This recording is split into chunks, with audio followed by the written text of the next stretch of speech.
It's 7:30. It's time to call the meeting to order. This is a regular meeting for Tuesday, August 11th, 2020, for the Norwalk City Schools Board of Education. Roll call, please. Mr. Linder? Here. Mr. Moore? Here. Mr. Ritzenthaler? Here. Mr. Schellinger? Here. Mrs. White? Here. Please stand for the Pledge of Allegiance.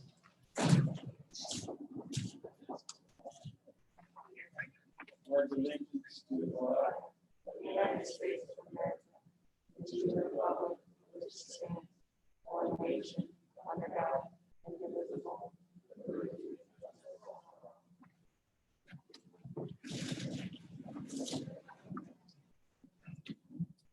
I'd like to welcome all of you here tonight. It's good to be back live.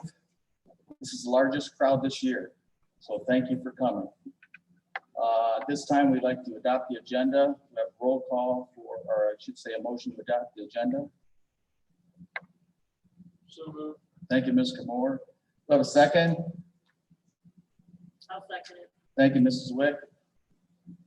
Anything to add or subtract?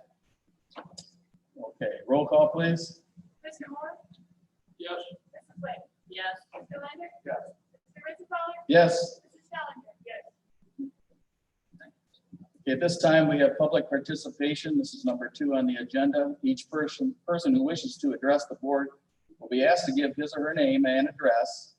Remarks should be limited to 3 minutes in length. If after everyone who wishes to do so has had an opportunity to speak, then additional comments can be made. And we have an allotted time up to 30 minutes. We do have a microphone up here, so if you want to speak, please use the microphone. And this is being YouTubed tonight. So we'll be later on, we'll have, you can tune in and see this live or tape. Anybody have anything to say tonight? If you'd like to speak? Yes, ma'am.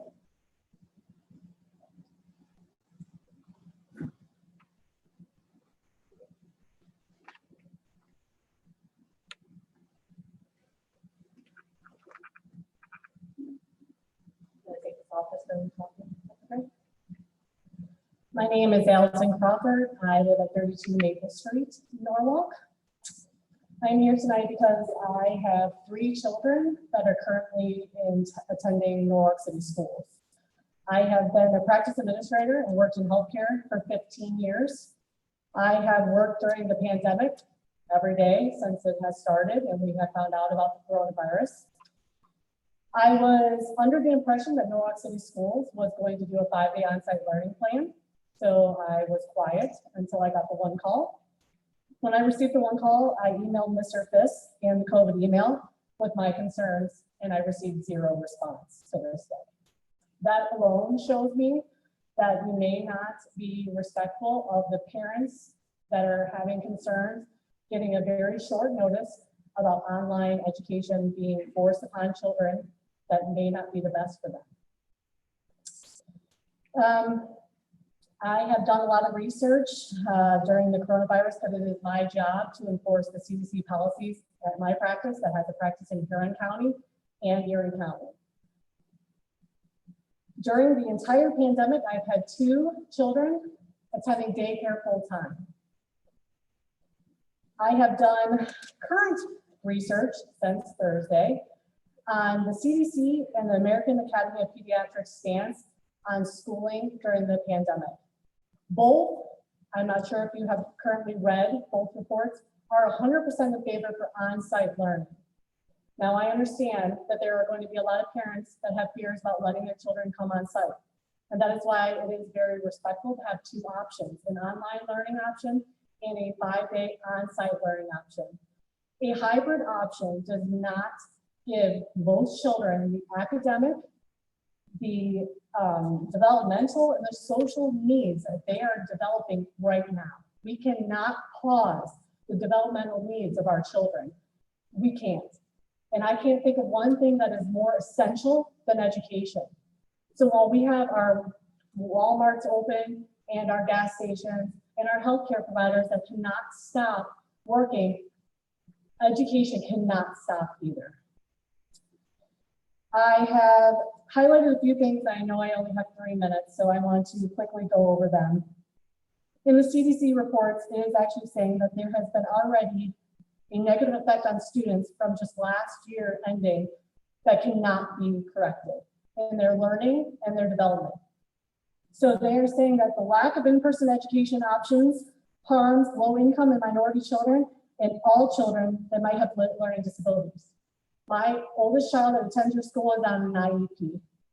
My 11-year-old has had emotional stress since she has been taken out of school, to the point where I'm now letting her see a counselor. She never had a symptom before COVID. I also have a child starting kindergarten who doesn't understand any of this. In the one call, you stated that these decisions were changed due to the numbers in Huron County. This is on the Ohio Department of Health. There is a very rapid decline of numbers in Huron County and with the state of Ohio.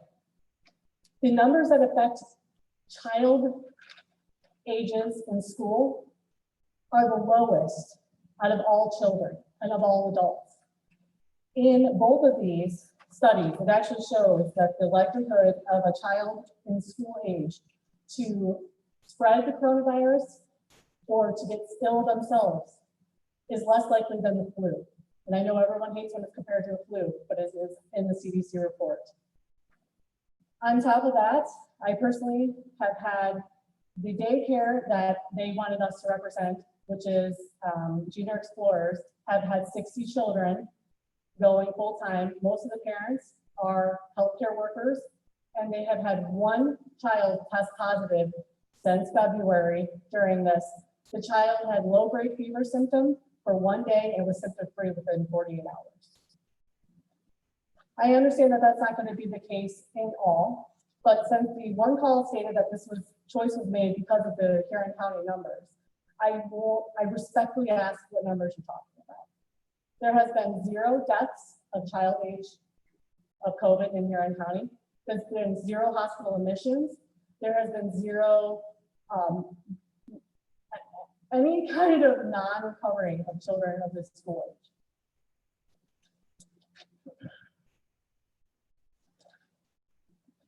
Okay, that's beyond 3 minutes. Okay, I appreciate it. So I guess all I'm saying is I don't know what the legal requirements of a public school district are, but I plan on finding out if our voices are not listened to and concerned and these reports aren't taken seriously, that it is really detrimental for our children to not be on site for 5 days, and the science and the numbers do not back the decision to not have them have that choice. Thank you.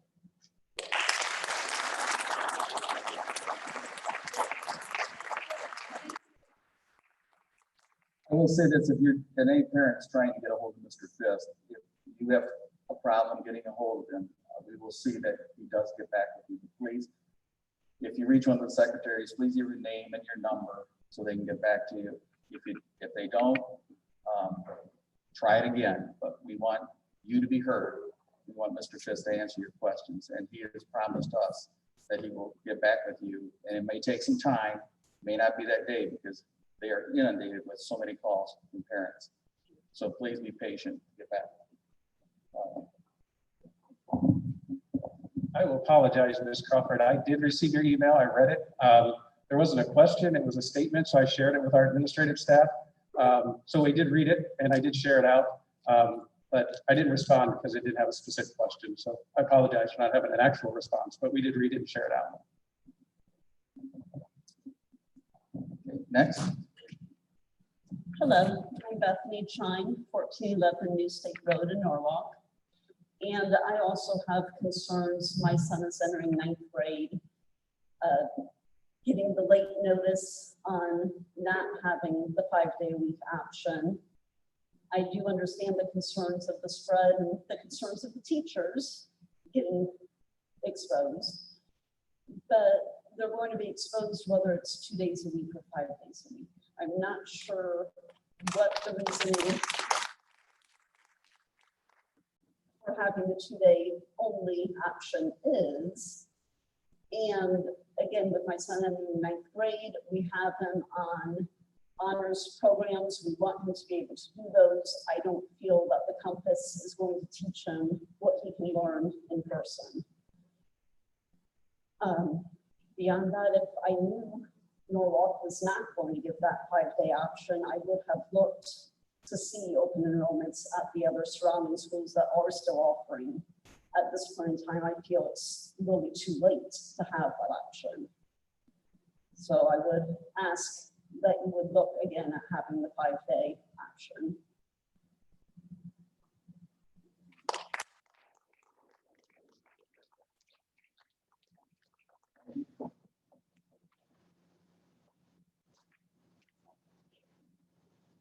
My name is Cody Reed, and my address is 65 Milan Avenue, Norwalk, Ohio. And I have several questions. This is something that we faced when the schools had to be shut down. Printing, constantly printing assignments and having little access to printers because of the pandemic. If this is what you're instituting, then you need to be sending home those assignments on paper form for them to be turned in. And that's what's expected of me personally. In addition, my son is on an IEP program. He is not learning remotely. It's just not working. And what is your guys' plan for those children? He's going to be in kindergarten.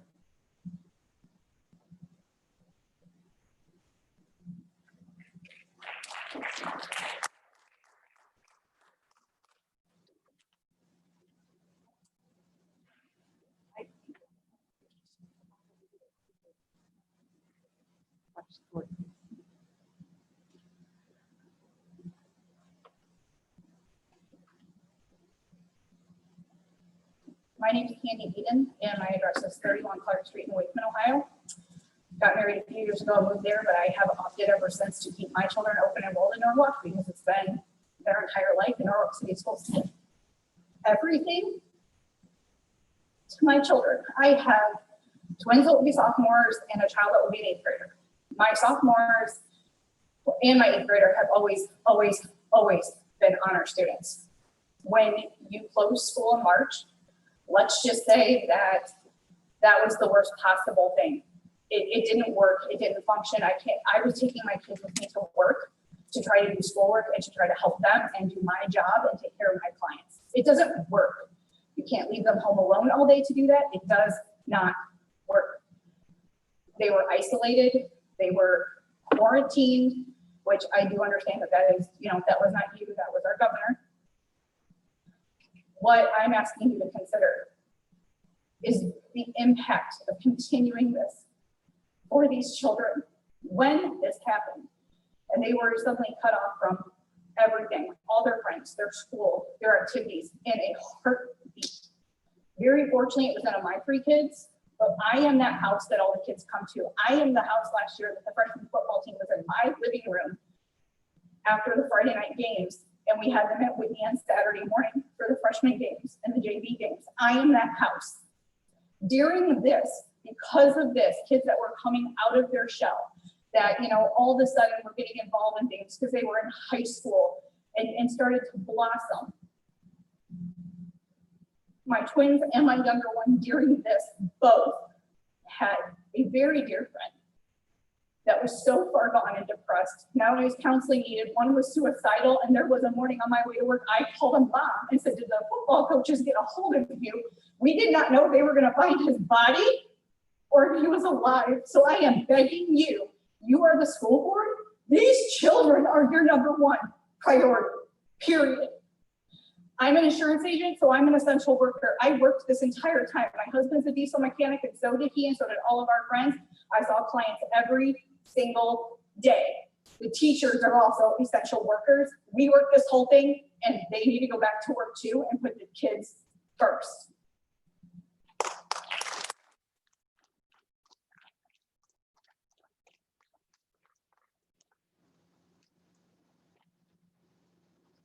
Hello, my name is Susan Gehring. I didn't come prepared because I didn't know I could talk, but I just wanted to say I've been in healthcare for 26 years as well. I have 3 children in the Norwalk City schools. 2 of them excel, 1 of them struggles, and it's been very difficult for all of them. We had internet issues very bad at the end of the year. I called the teachers, I emailed them, and they told us not to worry about it. We had very little feedback on the assignments. Out of all 3 of my children, only 1 teacher ever gave us any indication of assignments that were being done. But then at the end of the year, they were quick to say, we're very disappointed in you. You didn't do any of the online learning. But yet I had reached out to them to say, we don't have internet and we're working on getting that. I felt if you were concerned, maybe you could have reached out to me at some point and said, hey, is there an issue? We're not getting any assignments from your children. So I'm hesitant about that. The 5-day a week, I'm curious, the survey that came out said, you know, what are your options? Did you get a lot of feedback? Were there parents that wanted 100% online? Because in my mind, I feel like there are a fair amount of people that want online. Is there enough that 50% of the people want online learning? So the people that want 5 days a week, that's half capacity. Just, you know, a thought that I was thinking about. Mental health is a big issue. I have my son that struggles said, Mom, he's in 10th grade. He hates school. I need to go back to school. I don't know how to learn online. I'm never going to graduate. It's been a struggle for us as parents. And I get a little defensive when I hear somebody say something of the fact we're not babysitters. You can teach your own children. A lot of us are working. My husband and I both work. It's difficult to manage, you know, after home, we're tired. We worked a full day. I'm making supper. We're taking care of the house, the animals. Our kids are our priority, but the teachers, they need to understand that would be like me asking a teacher, you go to work all day, teach my kids, and when you're done with work, you come home and you give your mother medication, you give your mother an IV, you take care of your mother's wound. My job is to take care of your family, and your job is to take care of mine, to educate my children. That's what you signed up for. And I know you didn't sign up to be a babysitter or to be healthcare. But you know what? The world is changing, and in healthcare, so much has changed. When I started working as a nurse, you went and you took care of patients, you gave them meds, you changed your dressing. Now we too are. You report abuse if you see it. You need to make sure the patient has transportation home. You need to make sure the patient's going home to a safe environment. The world is changing, and every profession is being asked to do things that are uncomfortable, me included. I will say, when I found out I had to go to work, I cried. I went to church and got a blessing, and I cried because I was scared for me and I was scared for my children. Now I'm scared for my children because it is going to be very detrimental to their education into their mental health. And my husband said, why are you even going? You're not going to change your mind. And he's probably right, but I really hope that something changes, and maybe there can be a 5-day week option, because the 2 days, it's just not cutting it for my family, and I think a lot of others. So thank you for listening. But if you did have any statistics on the online versus the 5 days, I would be interested in hearing that. Thank you.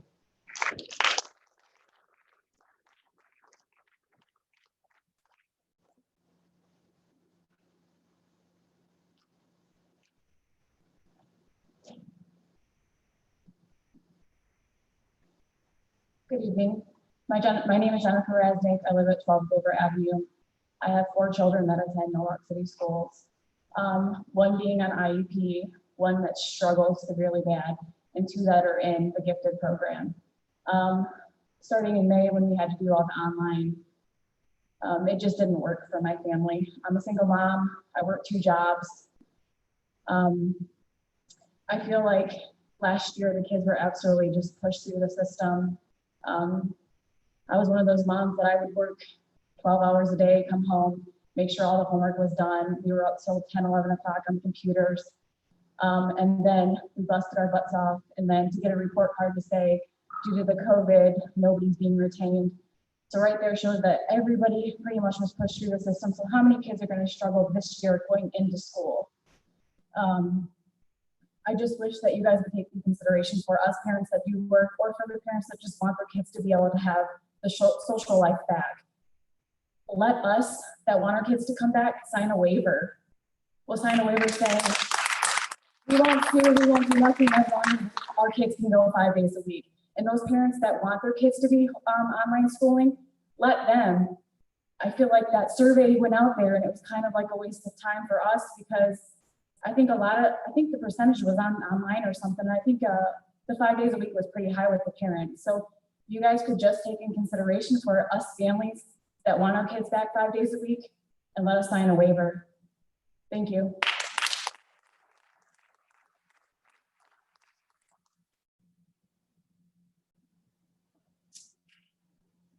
Is there anyone else would like to express it?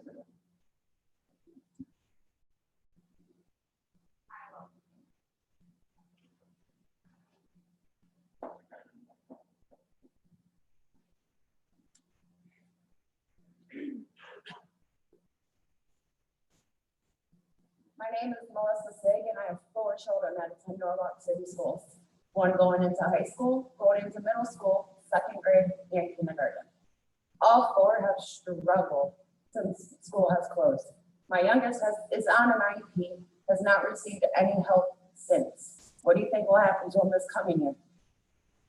Just like many others, my husband and I, we work full time. While our children are our priority, we have a job to do. And that is to provide for them and be able to keep a roof over their head. When I got called back from being laid off, if I didn't return, that was me forfeiting my job. I'm sure there are teachers who are worried, and I feel for them, but it should be the same for them. They signed up for this. As far as for health, I want everyone to stay safe, but for my children's health, that is my problem. They are my responsibility. It is the school's responsibility to educate them, and they need to do so. Can you please tell me what is the difference between 2 days a week and 5 days a week? When my children aren't in school, they're going to hang out with those kids who went the other 2 days a week. I will not shelter them. I will educate them. I will keep them healthy the best that I can. And I would appreciate it if you would all educate them the best that you can, considering it is what you signed up for. Thank you.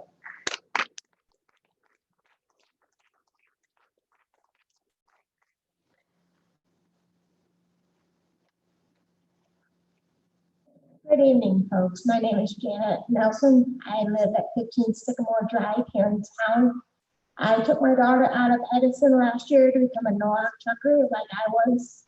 And the only question I have is, because we don't have computer system, we don't have an internet, how do you suggest that my daughter gets her homework done online if we can afford a computer? My husband is working. I am currently not. I have not been working since this all began. The only question is, how am I supposed to get my daughter to finish her online assessments, pictures, anything that the teachers need when I can afford a Chromebook? Are you guys going to provide the Chromebook? Edison did for us last year, and that's how we got through the end of that year. That's my only question. Thank you.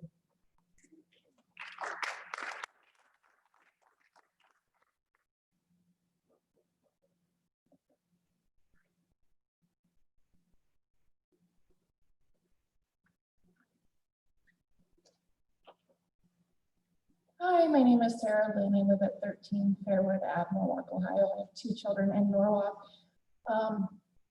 Not that I'm not concerned about both of them. I have a senior and a seventh grader.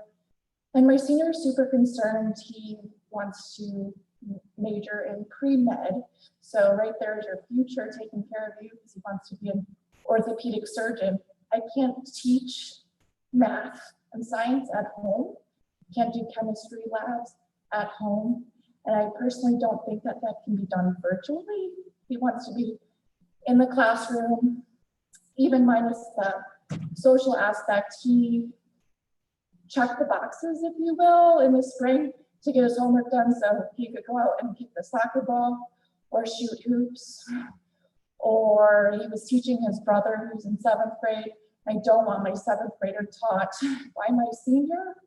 I am a healthcare worker. I've worked every day taking care of patients since the pandemic started. So I guess my biggest thing is, as a graduating senior, how will we as a community, teachers and school board member, prepare our seniors going off to college to be prepared? He feels like he's going to struggle with the ACT as far as not getting, heavy physics, chemistry, science, and maths that the ACT is needed, and that is needed for like University of Dayton and his pre-med program. Thank you.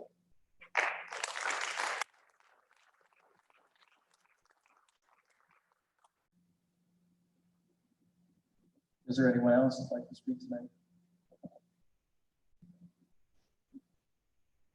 I will say this again, if you do have questions and if you want to express your feelings to Mr. Fisk, please contact him. Keep trying. He'll get back with you. We spoke today, Mr. Fisk and I spoke today. I did tell him and he told me the same thing. I will get back to these people. If you have any questions and you want to express your feelings to him, he will definitely take the time to do that. The last speaker, your name was? Lynn, L-I-N-N.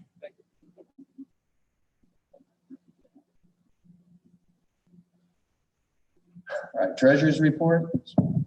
One thing, Ralph. Just for you people, we've talked about this as a board with George, and it's a very tough decision. We talked early on, and I'm with all of you, what you just said. Told George that these kids have to go back to school. They're not going to learn online like everybody thinks they are. You might do that when you're in college. You might have some online classes, and that might be fine. But you also take a test, state test, to make sure that you're doing the work. If you don't pass the test, you're not doing the work. So where are we going to be at that way? Where are these kids? Where are they going to be at? Testing, they're going to be cheating. All this and that goes through my mind. I thought we was going to go 5 days a week. I don't know what George is hearing. I build bridges for a living, but I agree with all you people. These kids need to get in school. They need to be 5 days a week. And I don't know what changed since George said he was going to go 5 days, but I am going to push George myself. My opinion is 5 days a week. I like maybe that's what we have to do. But if you don't want your kids coming into school,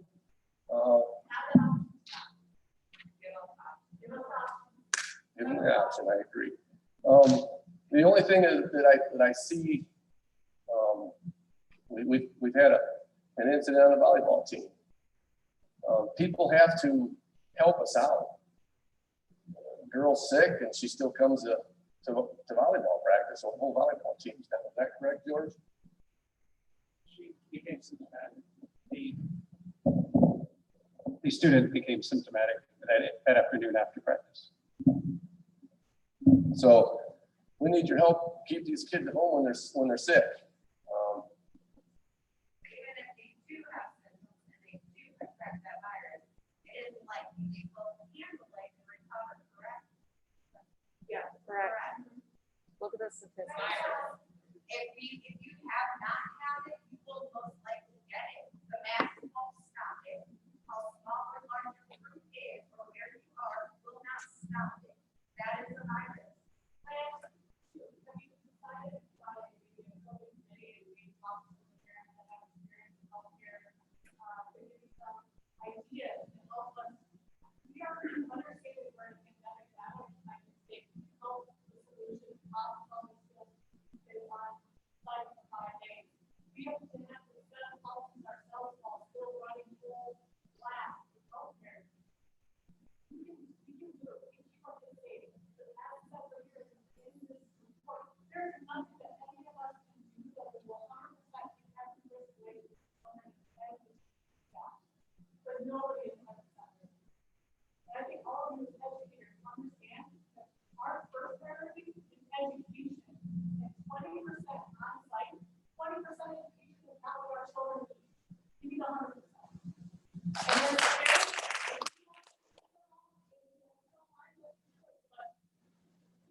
And if you don't bring them back now, some of these kids may never catch up and may never recover.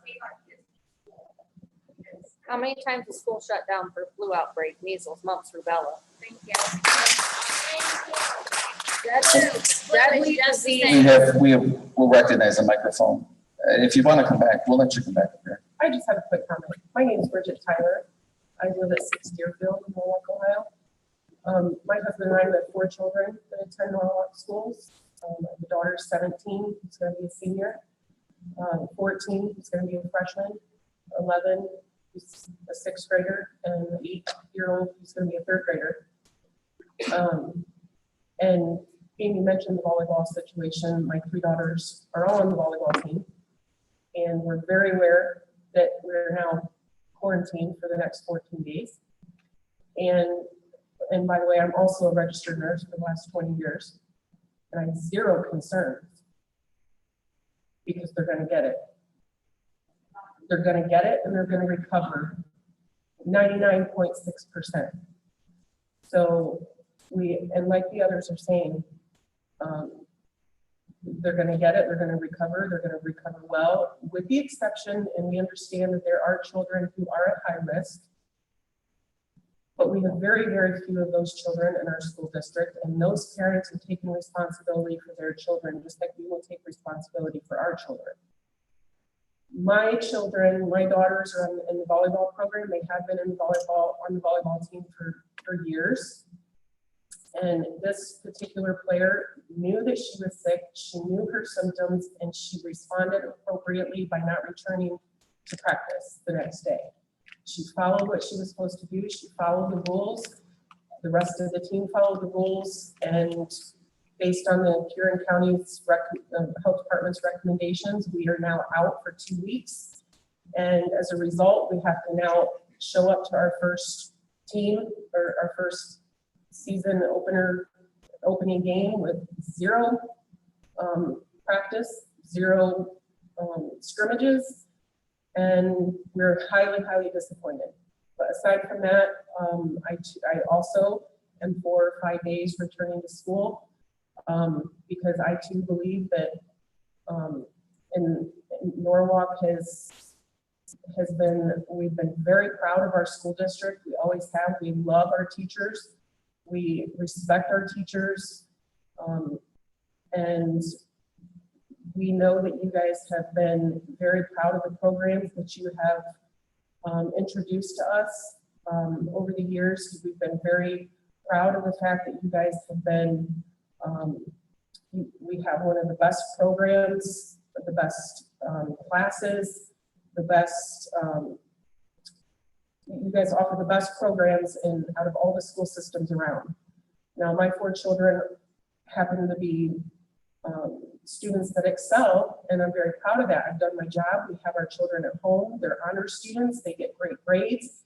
Now my children are upset and crying because as of when they were pulled out and not attending, now they're worried. I've got a senior who's trying to find out what she's going to do because she's crying and trying to get her ACT done, that she doesn't know if she's going to be able to get through and get into college when this is all she's worked for all her life. And now for once, she's worried about the program that we invested her into this wonderful school district that has done nothing but preach to them about how you guys this school is the best school for her, has the best options for her. We entrusted you guys that you guys are going to teach her the best. And now that we've got our children into the best school district, we're trusting that you guys are going to keep your word. We've done our part. We're just expecting you guys to keep your word. So all we're asking is that if we're going to do our part, you guys keep your word and you guys do your part. So you guys asked for our opinion. We gave our opinion. We gave you guys our opinion. We voted. And I know that the majority of us want our kids in 5 days. So I'm also asking, that's what I'm here for. What happened to the voting? What happened to the parents' vote? That's what I'm here for tonight. I wanted to know what happened to the parents' vote. That's all.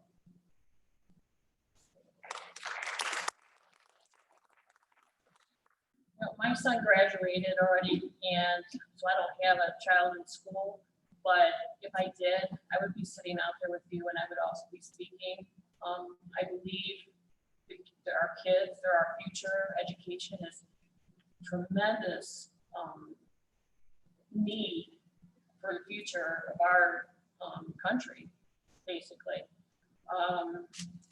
You know, I don't want to speak for George and that, but I know I've talked to him. There are so many different groups above us, as far as our governor, representatives, this and that are not on the same page, and they're sending different signals and information to everybody. There's so much confusion. And I see this destroying public education. And if we don't stand up and speak and stand up for public education, it's going to be gone. So we got to talk to our representatives and our governors. We have been public education for some time now. That's why I got into doing the school board thing, because I'm so passionate about education and our teachers and what it means.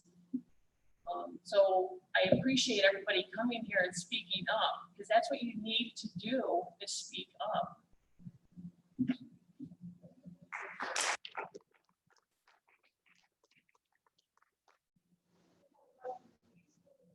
Could you come up to the microphone so everybody can hear? That's all right. We're beyond the 30 minutes, and we'll keep going, as long as you have questions and things like that.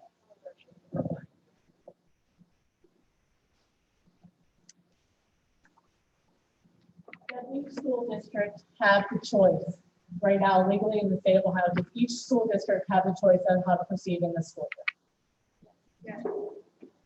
So I'm asking Mr. Fisk, your one call stated that the numbers in Huron County are the reason that you chose to go from a 5-day to a hybrid.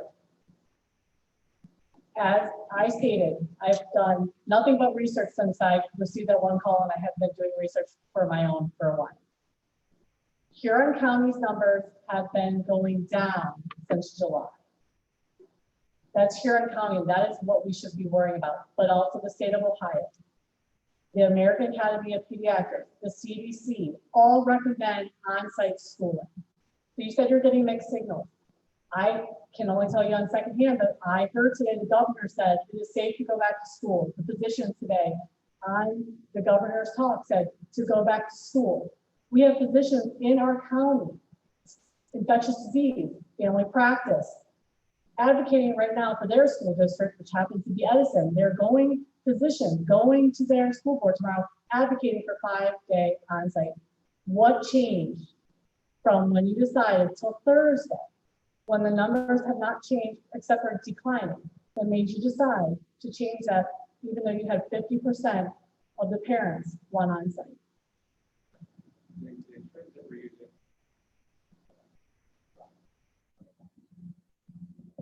The trends that we're using are, we meet every Monday with the Huron County Health Department with Mr. Tim Hollinger. The trends that we're using are localized to the 44857 zip code. So because of disparity in the county with the rural areas, he's educated us to look at a 4-week trend of your own zip code. We're a little more fortunate in Norwalk because we have 44857 as our predominant zip code. So that's the data I'm using. And we had a 4-week rise, and that's when I made the decision. The last one that came out last Friday dropped from 23 to 13. We talked about that this past Monday, and Mr. Hollinger reminded us that we need to make decisions based on a 4-week trend, not on a 1-week trend, because they're too variable. So that's the data I'm using. If I can get I have your contact information, I'll send you the trend that we're using so you can keep track of it yourself when they put it out. I understand, but in what part of that, if you're concerned on children's safety, correct? This is about the children's safety. The reason for the hybrid move was based on the 4-week trend, and the children and the staff are the two pieces of the equation. So we have the children. I'm not a medical professional. I can't debate the science out there, but we also have the staff that we have to keep safe. So we have to keep our students and staff safe, and we're trying to get 2 barriers in place between to make so that there are fewer quarantines. So if we go 5 days a week, really the only barrier that we have in place that we can rely on is a mask, which you said earlier, a mask isn't going to protect you. I'm not sure if It's you not said that. 100%. I won't say you said that. There's I'm also a sorry. recommendation from the American Academy of Pediatrics that if you can't do 6 feet apart, you could do 3. It's about doing the best you can. But as a school district, is your first priority the safety of your staff or the education of our children? Because we cannot go backwards and re-educate people, or re-educate our children on developmental needs that they need now. I don't need the school district to only worry about the health of my students. I need them to worry about the education. And I'm also asking you, with the health department's recommendations, does that change the legal obligations of a public school system? The health department helps us analyze the data and doesn't tell us what to do. In other counties, that may be the case, but Mr. Hollinger does not tell any of the districts in Huron County what to do. So our goal is to have the 2 barriers in place, the mask and the 6 feet of distance, because the other barriers don't work for us. You know, we can't use the time as a barrier. We can't use really any of the other barriers that the CDC recommends other than the social distance and the mask. So with those 2 procedures in place, the only way that works is hybrid, because I'm not sure the other districts, but in our district, you cannot socially distance a classroom to 6 feet with more than about 12 to 15 kids in the classroom. And again, there is So literature that that was the move says to that 6 hybrid. feet is not the only recommendation, that 3 in the children of these ages is just as effective as 6. And has there been a full account of how many children in each grade are going to attend? And have, because I know I wasn't reached out personally, and have you taken account of every building that we have and every space that could be considered a classroom that wasn't before? Yes. I think that we should, as a group, be part of this communication, because there's problem solving that maybe we could help do. But I don't think that 20% of education, and for how long? This is a virus that could be here for years. So how long do we allow 20% of on-site for our children? That is not education. And for those exact reasons is why we didn't commit to a longer term of the hybrid. We only did the hybrid for the first until October 9th. So that if the trends do improve, we fully intend to move to 5-day-a-week. And if they instruction. don't, Then- again, it's not going to stop the fact that we're not educating our children in this city right now. But I appreciate it. I would like to leave this literature because I do believe you have enough Sure. backing to make a decision here to put education first. Sure. Okay.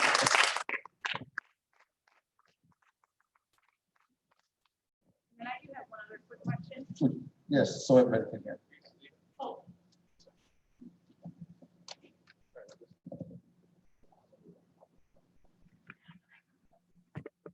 in regards to the students that play sports in the fall. You know, as I stated when I came up here previously, I have 2 sophomores, they're 15 and a half, they do have their driving permit.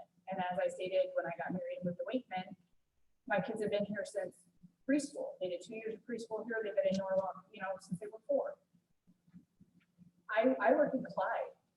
So on the days, you know, on Wednesday, when there's no school, and on Thursday and Friday, when they're doing hybrid at home, how do they get to practice?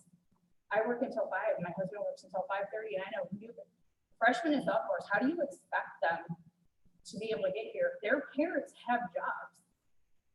What are they gonna do? Are they only gonna practice 2 days a week and then be expected to have their best performance in games? I know that's a legitimate concern that a lot of parents have talked about on Facebook, and what are we gonna do? They can't expect them to show up to practice if they're not at school. The convenience was, you know, all 3 of my boys play football and wrestle, one does track and one does baseball. After school, they go to the locker room, they change, they go to practice. And then it's very convenient. I get off work, I come here, I pick them up. You know, what are we all supposed to do?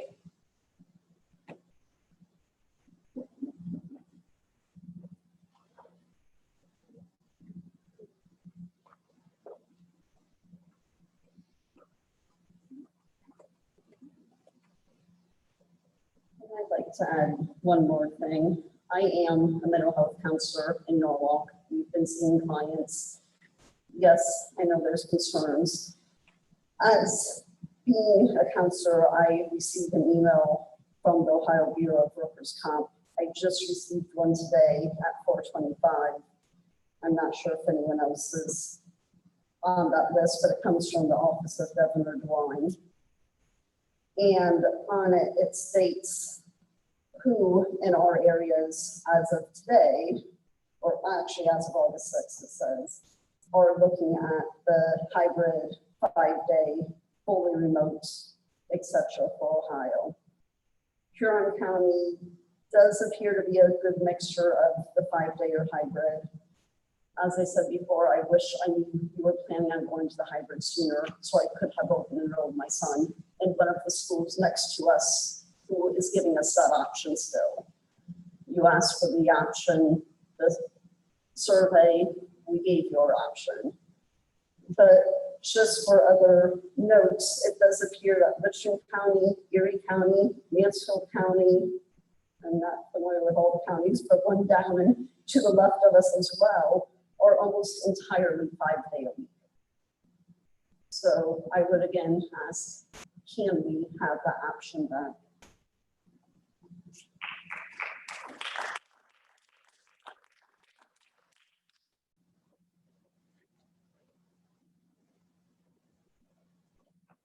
Hello. My name is Nick Finley, live at 4560 Whittlesey Road in Norwalk. I'm not a healthcare worker, so I can't speak to any of that. What I can speak to is I went to college for a long time, have a pile of hours, over a couple hundred, have several degrees. The thing that, and I did quite well. The part that I didn't do well in was the online courses. And I imagine that that probably would be true for a lot of people. So we're going to have all these different high schools and schools throughout the whole state. A lot of them are going to be going 5 days a week. They're going to do same as they have been, and then we're going to be going 2 days a week. And I guarantee you a lot of kids are going to struggle, and yet we're still going to take all the same tests, and we're going to do real poorly at them. So we're going to have a failing grade at the end of it. Well, a lot of schools will probably maintain their grades they have. I think that's important. I know that a lot of these kids, they're just not going to do well. They're not going to retain any information. I know I didn't. I mean, I've had a lot of school, and I couldn't tell you anything I did with online classes. They were worthless. So, and I was in college. I can only imagine what middle school, elementary school, what's going to happen to them. So, that's all I have to say. Thanks.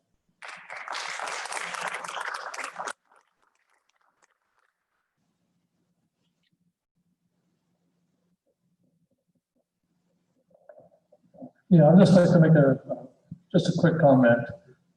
As a former teacher, I completely agree that we should be in school 5 days. That I agree.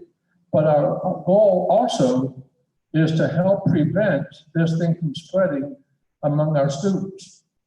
Talking to Mr. Hollinger, he said we could do it 5 days if we had 2 barriers in effect. One barrier is the mask or the shield, which again, we're going to have people against. The second barrier would be social distancing. And I know that Mr. Fisk and Mr. Ream have gone up and tried to measure to see if we could do that.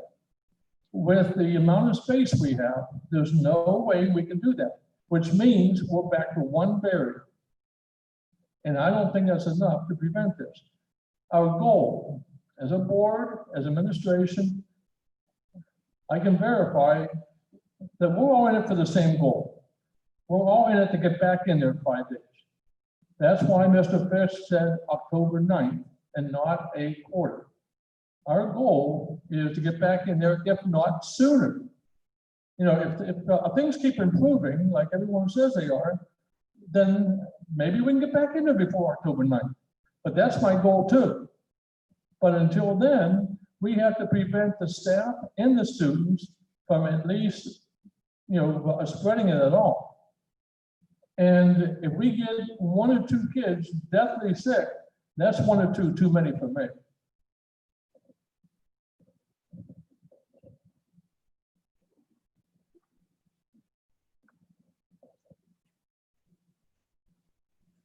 My name is Becky Snyder, and my husband and I live at 103 Colin Street. We have 3 children in the Norwalk School District.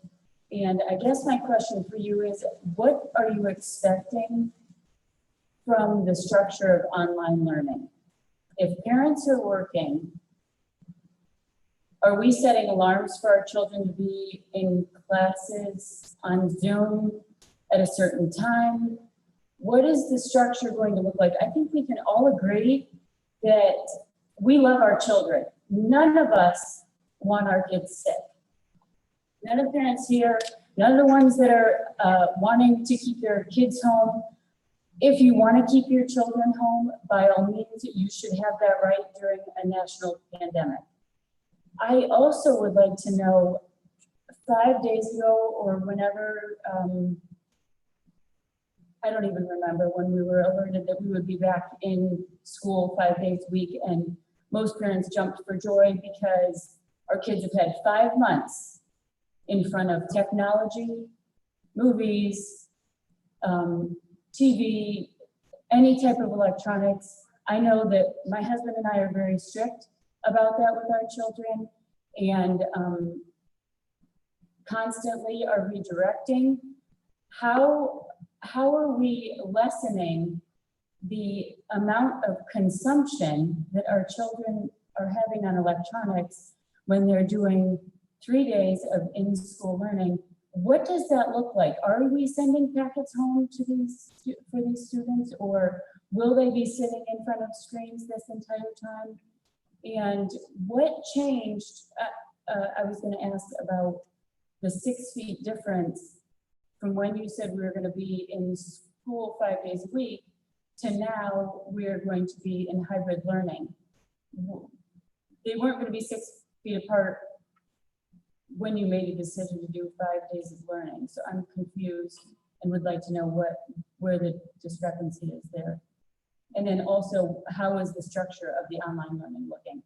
Because most of us are working. I know my children are not going to be sitting there in front of their computers without an adult there telling them, you're going to sit down.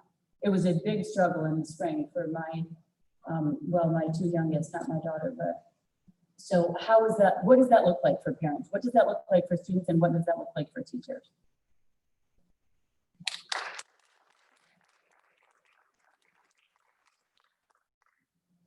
What was your last name?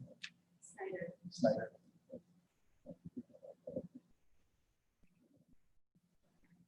Sure. We can't live in fear. So, I mean, we gotta do this for the kids. I mean, we can't live in fear already.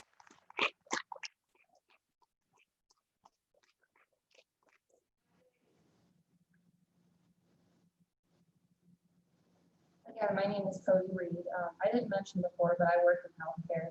And when all this began, we had to take what we had and make it work and make it happen.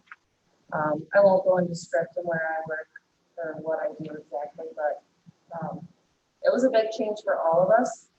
Nobody has the room. Nobody has the supplies, the needs, and everything that needs to be followed to a T. So what you're saying is, after October, you're still not going to have that 6 foot distance. So are you giving up on their education because you're not going to have it? Then you make it work. You open the gym. You make some kind of barrier. You put up plexiglass. You do what you have to do, because that's what all of us have had to do. So I'm asking you to do just that. And I'm also have a question. So in October, when the numbers are better, are you still requiring the 2 barriers, the mask and the 6 feet? Because you're never going to achieve that. The change was the goal is if the numbers are declining. So if we have less community spread, then the risk and reward of getting back to school is worth it, because we could then, the social distancing isn't as big of a factor if we have less community spread and our numbers have improved. That's the goal. So the hope is that once Labor Day passes, it doesn't have the same issues that we had with Memorial Day and July 4th, because I think our community is leaning into this and doing a better job in terms of, I think, the mask mandate and everything that's been layered on top, either through the state level or just through our local residents coming together to put a stop to the virus spread in our community. So then the risk and reward for not having distance makes sense because there's less community spread. That would be the thought process. Have you ever shut down for an illness before? I have not done that in Norwalk, but I believe Norwalk has done it for the flu in the past. Not in my time as a superintendent, because I wasn't a superintendent during I think it was the swine flu when most of the places had issues. Thank you.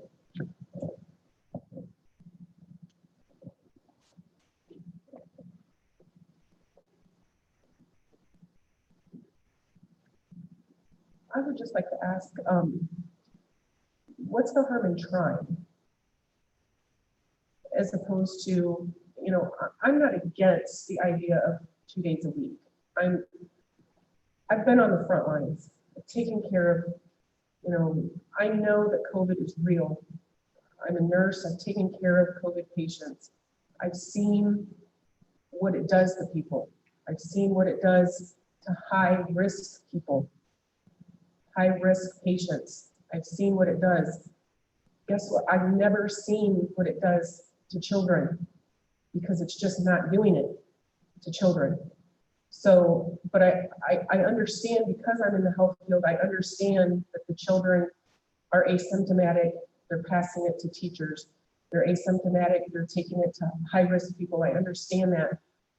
But because our children's education is so far above and beyond the importance of everything else that we care about as parents, I feel that the risk, what we are giving up is worth the risk in trying the 5 days. What is wrong with trying the 5 days and then going to the 2 days if we have to, as opposed to going to 2 days because we're afraid. Because we're afraid. I know what it's like to take care of the patients. I've seen the damage. I'm not afraid. We're not afraid. The parents are not afraid. We want to take the risk because we want our children educated. We have you're talking about risk versus benefits. What greater risk is there than the risk of our children failing right now? We're not talking about death, because the children aren't dying right now. That's just not a factor right now. This is not what we're talking about. It's not a life or death situation right now, because this is not the risk factor, the risk area that we're talking about. If we were talking about our grandparents, or we were talking about, our elderly, if we were talking about nursing homes, that would be a different situation. We're talking about our schools and our children. This is not, death is not in the same, in illness, severe illness, it's not in the same sentence. Now, if later on, if it becomes a drastic situation like it did earlier, then it warrants a different measure to be taken. But right now, it's just not in the same, it's not in the same talk, it's not in the same conversation. So to me, I'm looking at it different. The risk is in our children's education and in our children's future. So I don't know, maybe I'm looking at it different, but to me, that's the greater risk. So why not go the 5 days, take the risk? Because to me, the 2 days, going 2 days is the move that you're taking out of fear. So my question is, why not do the 5 days, see how it works? If it's not working, the numbers change, then go to the 2 days. Wasn't that the original plan? With coming up with the colors, was to start the 5 days, and then if necessary, we go down to, I'm sorry, I forget the color scheme that you guys came up with, but wasn't that the initial plan, was to start with 5 days? If necessary, then we move to color yellow or green or whatever it was. If the numbers warrant, then we have to move to a 2-day system. And if, God forbid, something happens, then we move to all online. I don't understand what happened with that plan, other than the fact that we moved out of fear. We because of the struggles with the data in general, We did not tie ourselves to a certain color like some of the other area schools did because of the variability to it. We chose to look at all the data points and make a decision from our zip code perspective. And with the limited research that's out there in children, I can't debate what you're saying on the children piece, but like I said before, that's half the equation. The other half of the equation is our staff. Our staff can contract it. We have staff that, I don't know off the top of my head our exact average age as a staff, but I would assume it's my age or older, which is in the mid-40s. So our staff is susceptible to it. So there's two pieces to the equation. It's the child piece, which I'm not going to debate any of the issues I've heard from the children's side, from the educational piece, from the mental health piece, all of those. I don't debate that. But there's two pieces to the equation. It's our children and it's our staff. I can't operate a school without staff. You know, so a school would not function if I couldn't keep our staff healthy. So the other half of not only keeping our children safe and healthy is also keeping our staff safe and healthy. But if we had those lower numbers, then we can fudge on that social distancing because our staff isn't as much at risk in contracting from a student. You know, and you know, a lot of times the 10 and under is the age that's used, which is not the majority of our student body. The majority of our student body can contract this illness and pass it just as well as anyone else. So we have to keep looking at both sides of that equation. I don't disagree with you about the children and anything you've said. It's just we have to think of the staff piece. You know, I think about our bus drivers. We struggle every year. You know, last year's flu season beat us up really badly from a staff perspective, just like it did all the kids and the families. We had a very hard time keeping our buses on the road because we can't find bus drivers. So when our bus drivers get sick and go down and can't come in, we have no one to drive those buses. You know, the same comes with our teachers. There's a substitute shortage, and I get it. I understand why. But if we can't replace the people that get sick, you know, the interesting, or I think the evil thing of the COVID is it's not a short-term illness. You know, I caught the flu last year just like everybody else did, and it was about, I don't know, 4 or 5 days. This illness can be 14 days. It can be 21 days, as you know. It can be over a month.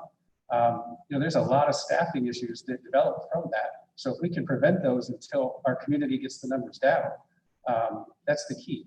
You know, when the risk of the transmission is low, then absolutely, let's open up.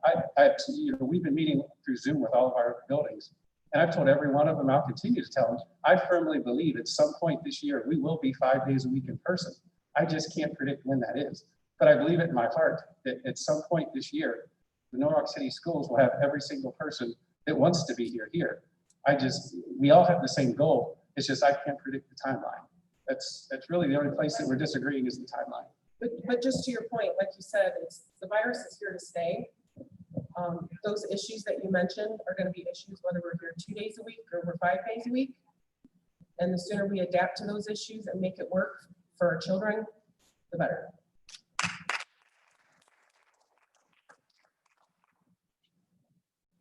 Sharon Winter, 291 Zenobia Road, Norwalk.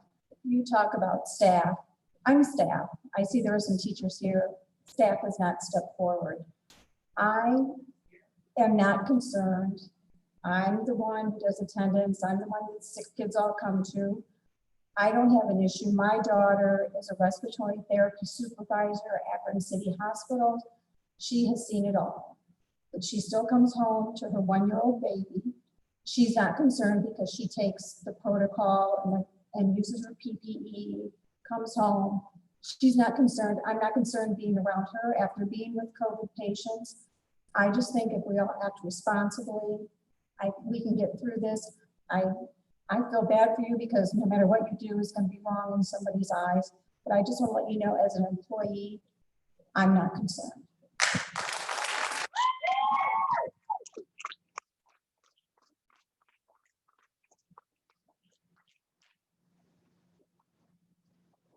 I just have maybe two more things. So I spent 10 years serving on active duty United States Air Force to protect our rights, one of them being our right to education.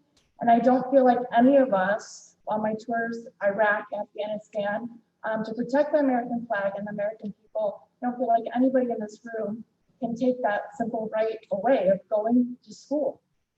We live in the United States, that's a simple right here.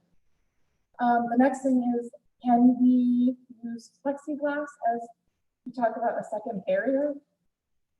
Is that an option? We did review the chances of using the plexiglass. We do have a barrier on buses behind the bus drivers. We looked at that, and the advice that we were given is that a safety, I call them sneeze guards, I don't really know what else to call them. Those are effective as long as there's no air movement in the rooms, and we don't have air conditioning in 5 of our 6 buildings. So to tell the staff that on an 85-degree day, they can't run fans, because basically that barrier becomes ineffective if you're blowing the air within the room around. So that was the only reason why we didn't, pursue those. And Mr. Moore, you talk about 1 or 2 children getting sick, is 1 or 2 too many? What about those 1 or 2 children that are at home every day with a mom or dad, whose mom or dad is laying on the bathroom floor shooting up heroin, and school is their safe day? Or 1 or 2 children who go to school to get away from that uncle or aunt, mom or dad, God forbid, that molest them every day. We had to be a voice for the kids.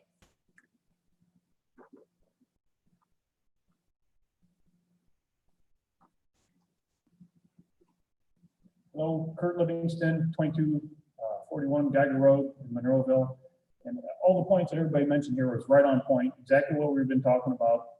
And just what the last lady just said, that was the first thing I thought of, is all the folks, we're all fortunate and we're lucky enough that we've got parents up here that care and that care about their kids. But we're also, as parents, we're all concerned about the kids who don't have the opportunity at home, who are by themselves and don't have the leadership of older brothers and sisters and aunts and uncles or people looking out for them. Those are the ones that we're all afraid of. And from a business point of view, it concerns me that we're saying it's, you're looking at it from a point of view from a business of, we can't have half the people here because of what's going on out there in the world. All of us work in the business world. We're all dealing with the same thing. We have to make adjustments on a daily basis, what's going on in our businesses and where we're working. Same thing with the teachers. Now, and that's the first thing that you were mentioning about some of the teachers and because of the age of the staff. I agree with that 100%. Let that be the 50% that stays home. But all of us here are on the same boat. You sent out the survey. We all agreed upon the survey. And almost every single person I talked to, everybody was in favor of the 5 days a week. But then we come back and here we're on 2 days a week. And what's going to happen? So 2 days a week, are the same teachers there Monday and Tuesday going to be the same teachers there Thursday and Friday? So if that's the case, it's the same people. It's the same, but they're essentially there 5 days a week. So how is that protecting the teachers? If it's teachers that are concerned, or even if there are students that have health issues, let them stay at home. Let them do the home learning. But the rest of us who are all in the same boat, we want that learning. We want the learning from the teachers who are giving the guidance. And, smart as individuals as we all are out here, we're not set up to be teachers. We don't train that way. It's very difficult to do. And without having the teachers there that want to be there, I don't want teachers there, don't want to be there. I don't want people there to worry about their health and their safety and everything else. We understand that. This is all unprecedented for every single one of us. But like one of the last ladies said, this is something we've got to adjust to and adapt and overcome. We can't just sit back and hope it goes away because it's not going to. And if we don't start doing something about it, we're just going to all go down.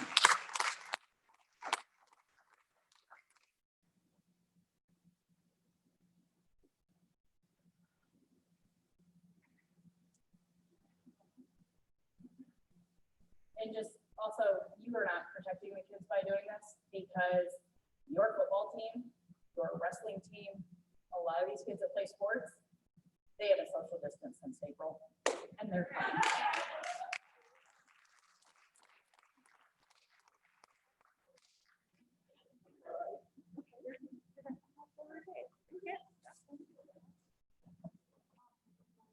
Just one more thing. It's not even about the kids that are out there that are possibly being sexually abused or anything at home, but what about if the food that they're getting at school is all they're getting all day long? I mean, some of these kids are going hungry. And Mr. Fisk, you keep saying, it keeps going through my mind. You keep saying you're not a medical profession. We're not teachers. We can't educate our kids at home. I don't know about you guys, but I'm setting my kids up for failure in adulthood because I cannot teach my children.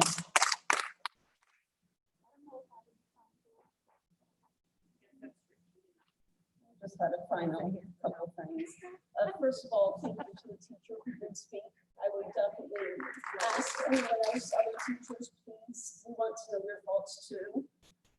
As one person said, that signing a waiver, I would be happy to do that. I have all of my clients at the mental health sign a waiver to come in. So I get that. I'm a former developmental reproduction toxicologist. I worked at Roe Research for 5-10 years in Ashland. One of the things I would encourage is looking at having at least the bus drivers and maybe the teachers themselves get a special respirator. They're not that expensive. You know, you only have to change the cartridges every 3 months. Hopefully by then our numbers will be down. If we could combine some of these ideas of having the children stay closer to that 3 feet, but making sure they stay 6 feet from the teacher, putting that plexiglass around the teacher, having the teacher use a respirator so that we can keep the teacher safe, but allow our children to learn.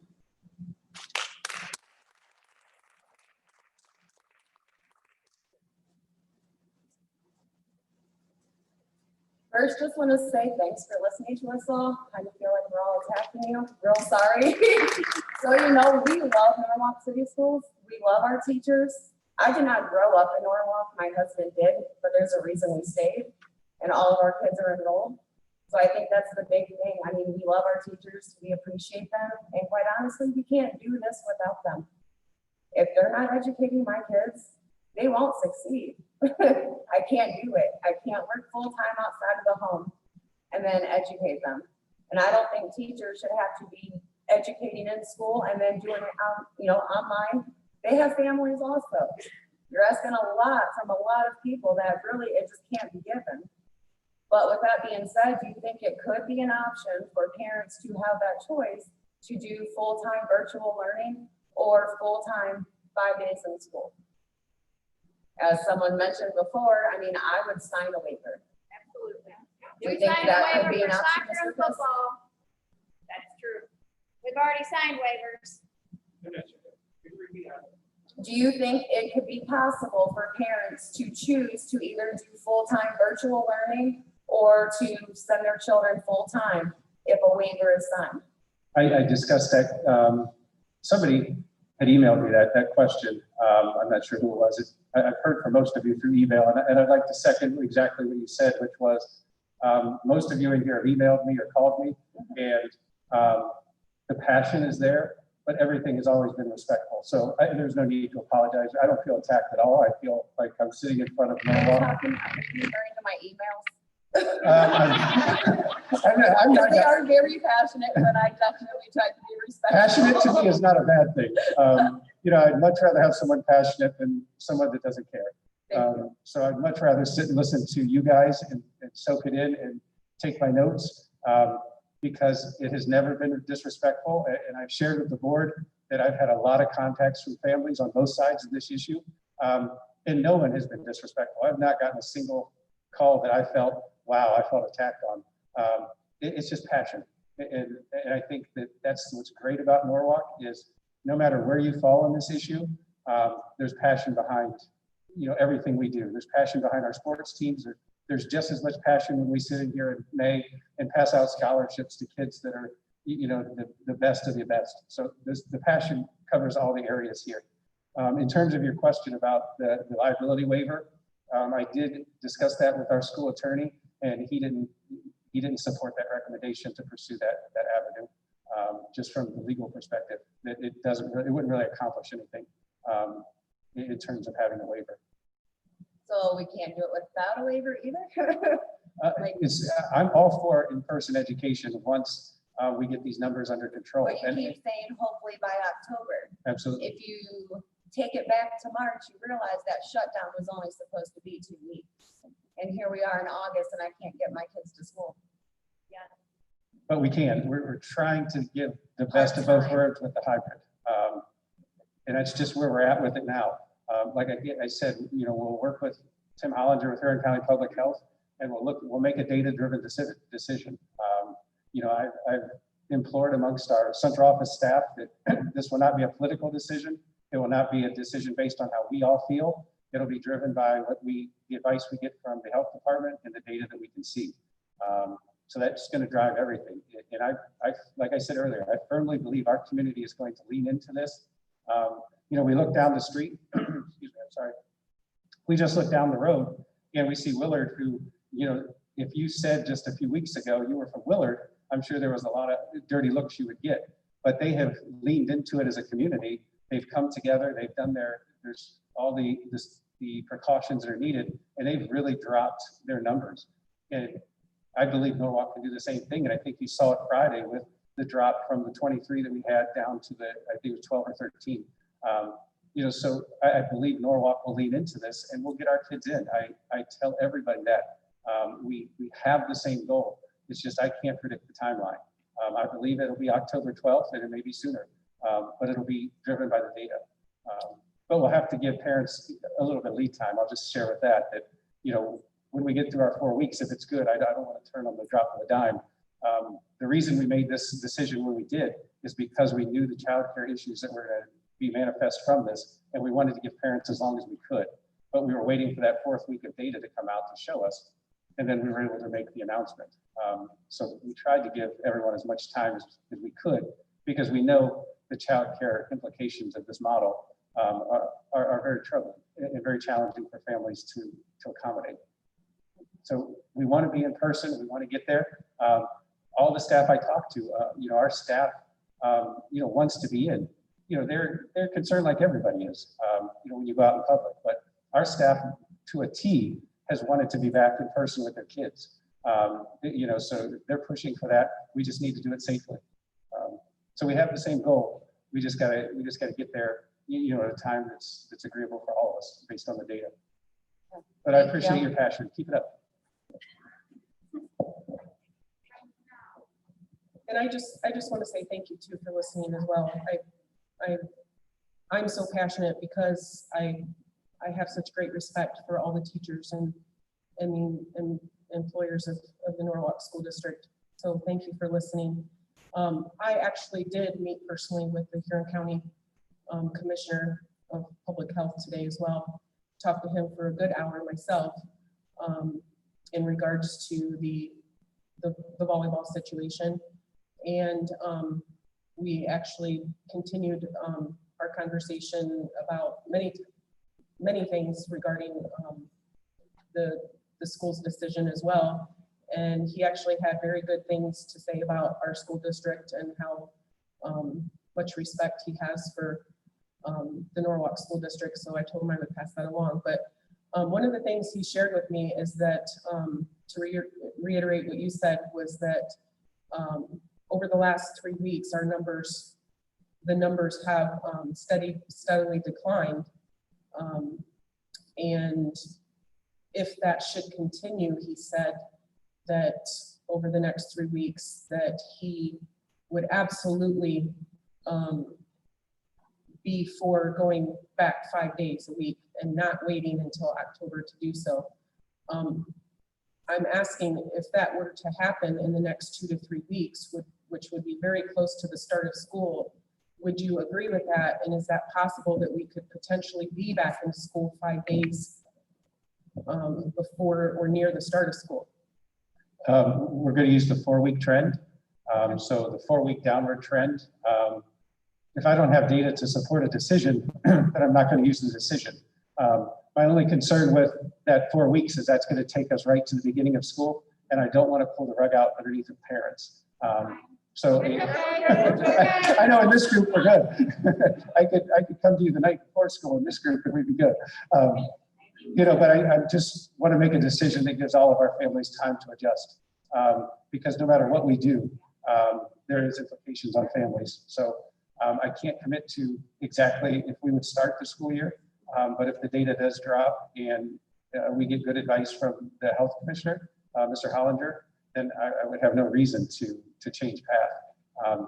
But you know, if we get there, we get there, and we'll make a decision. But there will be a window to allow parents a little bit of time to adjust.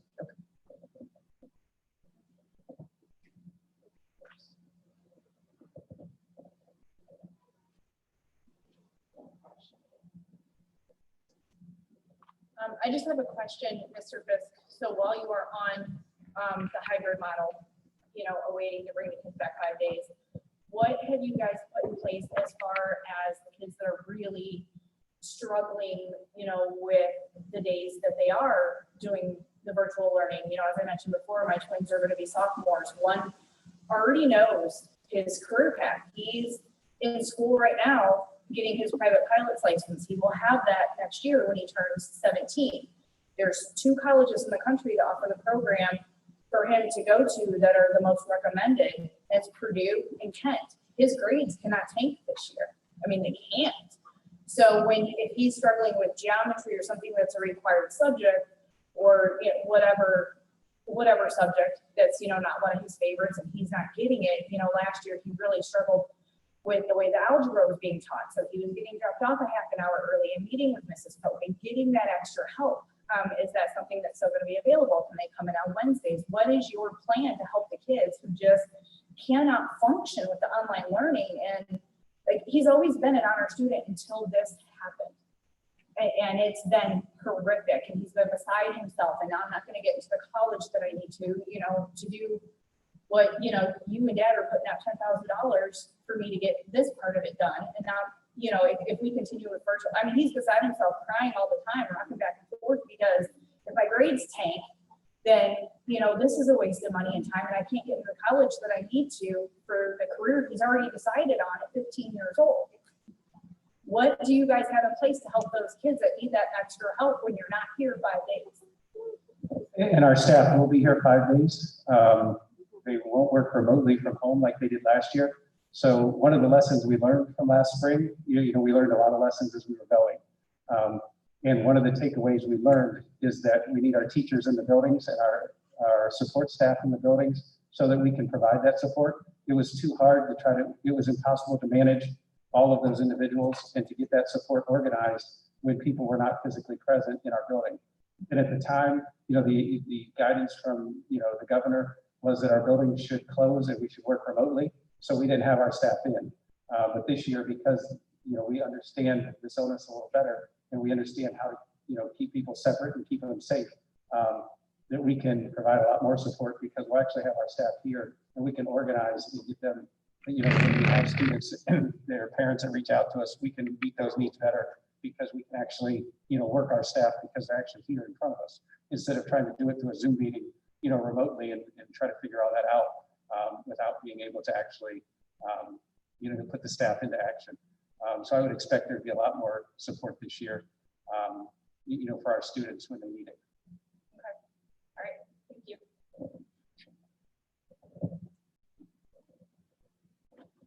Okay, treasurer's report. Hey, Ralph, I do have one other thing before we go into that. It goes back to what Mr. Livingston said and what Sharon earlier said. Running scared. All you people that are in the healthcare and have been dealing with COVID people, I gave a whole box of N95 fillers to my daughter when they were scared like crazy. Nobody wanted to be around it. And as everybody, like Mr. Livingston said, shifted their gears and did what they had to get around this stuff. Like I say, my daughter, she's worked right with COVID patients, never got COVID. How many nurses have been working with them and haven't got it? And so they're working right with them. So if you have the barriers, do what you're supposed to, put stuff in place. I think we should do this. But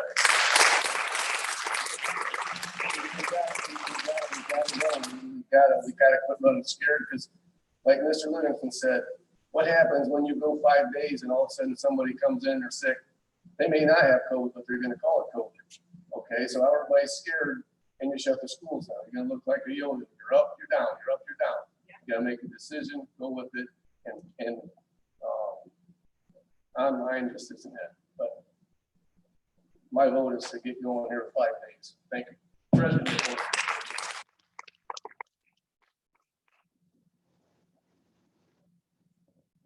Mrs. Dupont.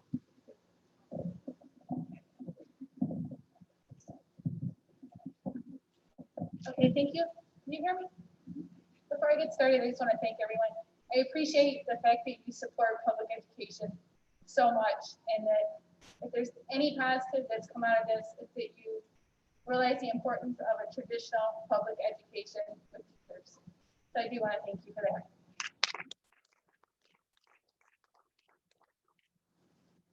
Financial reports. We have a much shorter report this month on finances, which is probably good since we're already a little late. So I apologize. It did seem my reports did not show last month on the Zoom meeting, and this month with the screen so white, it's not going to show again.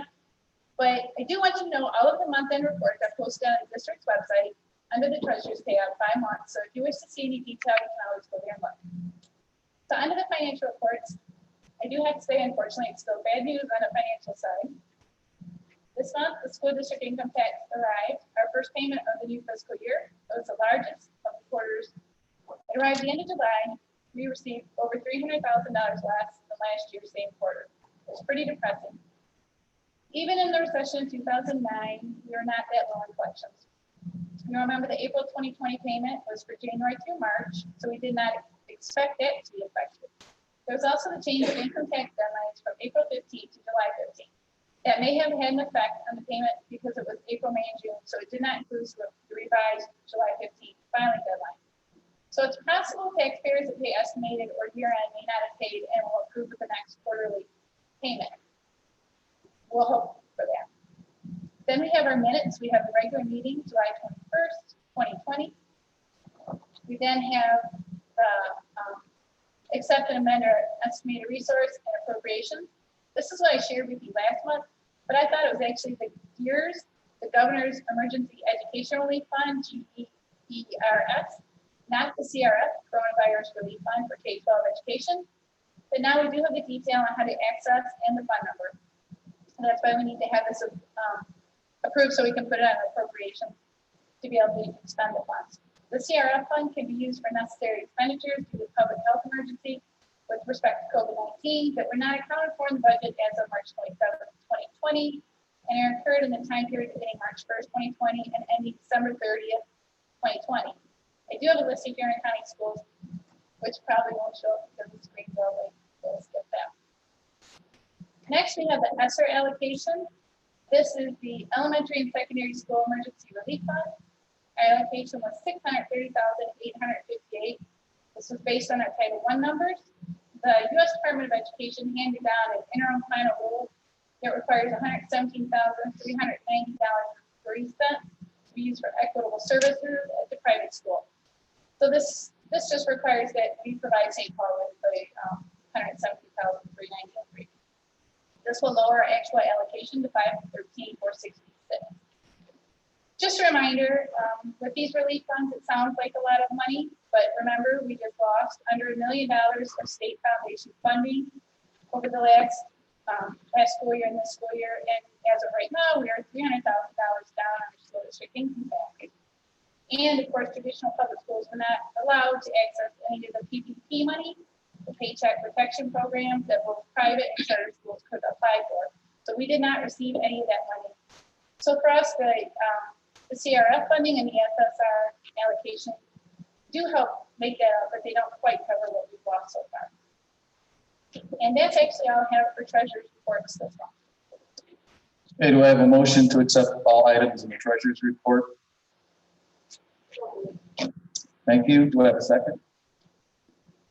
I'll second it. Thank you, Mrs. Witt. Discussion? Okay, roll call, please. Mrs. Snellinger? Yes. Mrs. Witt? Yes. Mr. Linder? Yes. Mr. Moore? Yes. Mr. Ritzenthaler? Yes, motion carries 5-0. Personnel. Okay, under items for approval for personnel, we have a number of discouraging resignations that I would love to recommend to you that we not accept, but unfortunately I have to recommend that you accept them. We're losing a number of good staff members there for a variety of different reasons, but we'll miss every one of them. They've been great to us and they've served our district well. Number 2 there is our continuing contract for Ms. Ray Snyder. She was initially approved for a new contract cycle last month or previously, but she met the requirements to get a continuing contract, so we are abandoning the last contract and appointing her to a continuing contract. Employment for first year, we have Kelsey King, who will be an intervention specialist at Main Street.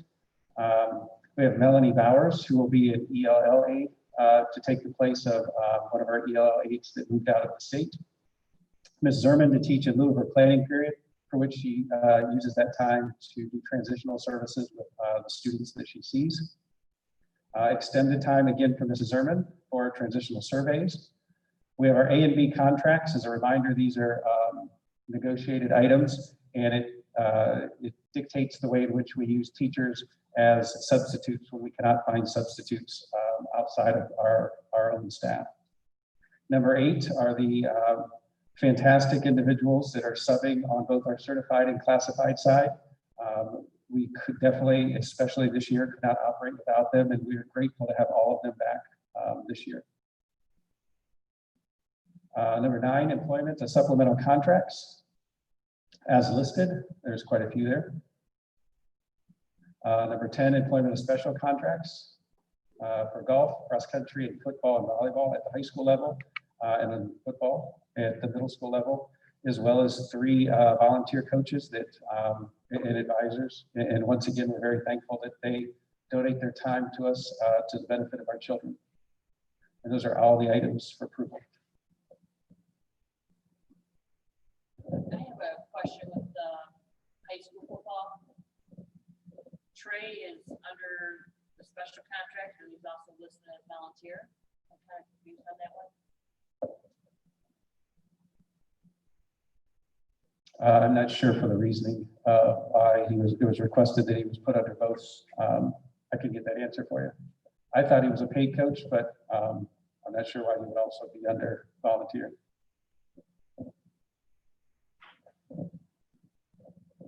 Okay, motion to accept all items under personnel. Thank you, Mr. Moore. Do I have a second? Thank you, Mr. Linder. Discussion? Okay, roll call. Mr. Moore? Yes. Mr. Linder? Mr. Ritzenthaler? Yes, Mr. Stellinger? Mrs. Wick?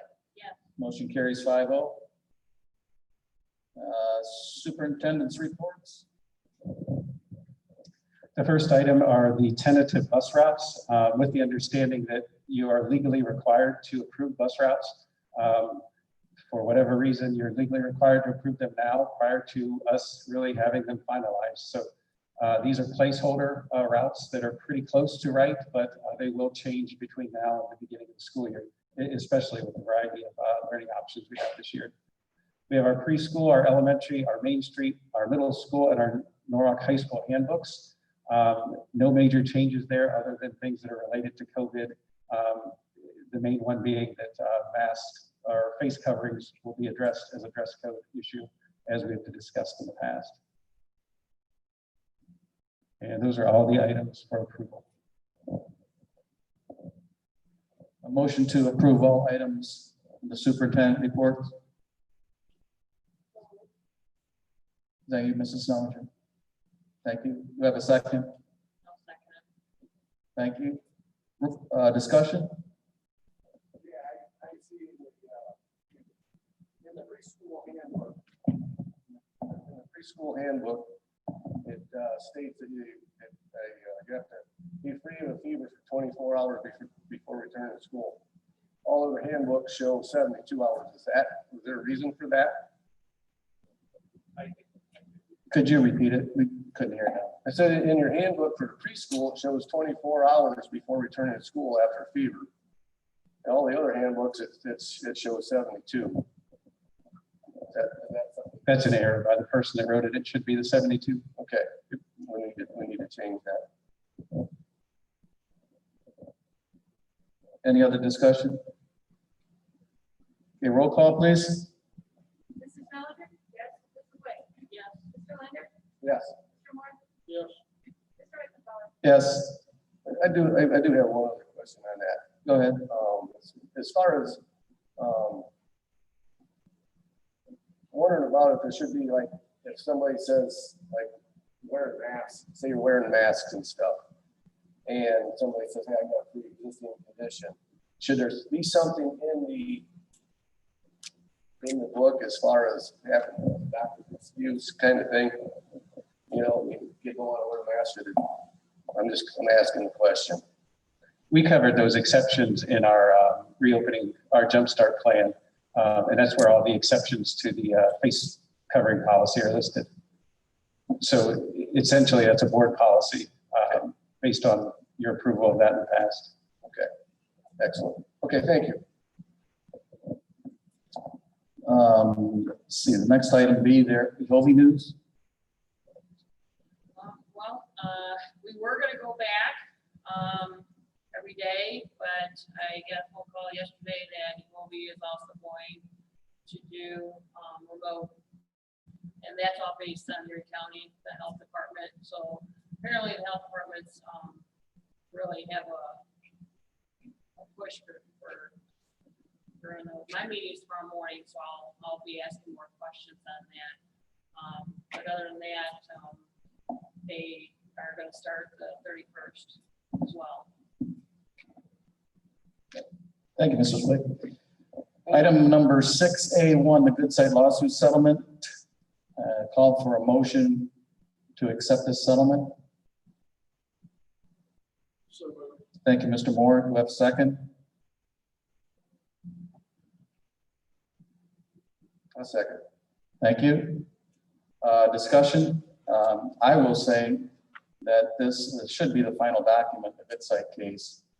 And I'm hoping tonight we're all unified in this vote. As board president, I spent many hours with the attorneys, with the judge, the mediator, on the phone, on Zoom. It was long. I was not compensated for it. I wasn't expecting it because I represent the Board of Education. These people elected me.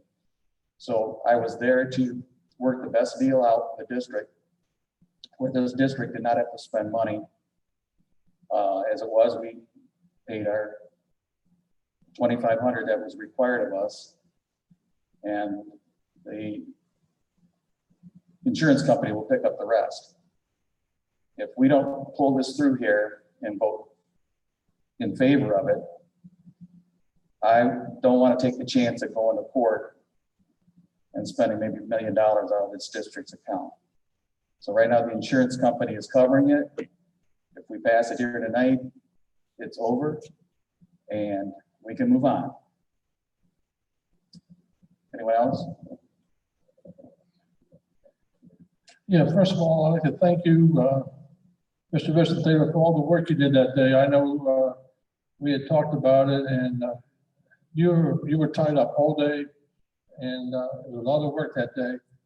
The other thing is too, it came out that Mrs. Goodsite settled for $500,000. You know, I'd like to point out that she did not get $500,000. There's a document out there. If anybody wants to ask for it, you're welcome to see it. She did not get, she didn't even get close to what you think she would get. And for settling for $500,000, she didn't even get part of that. And so I just want to point that out, that everyone's thinking that she took us to Cletus for 500, and she didn't.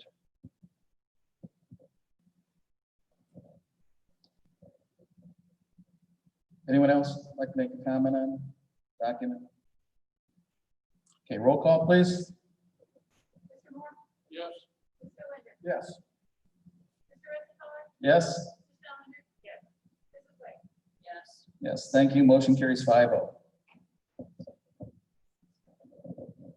The wonders of the internet, I just got a message from Mr. Sauter, our AD. It's an error that Tyree or Trey is listed as a volunteer. He's a paid coach.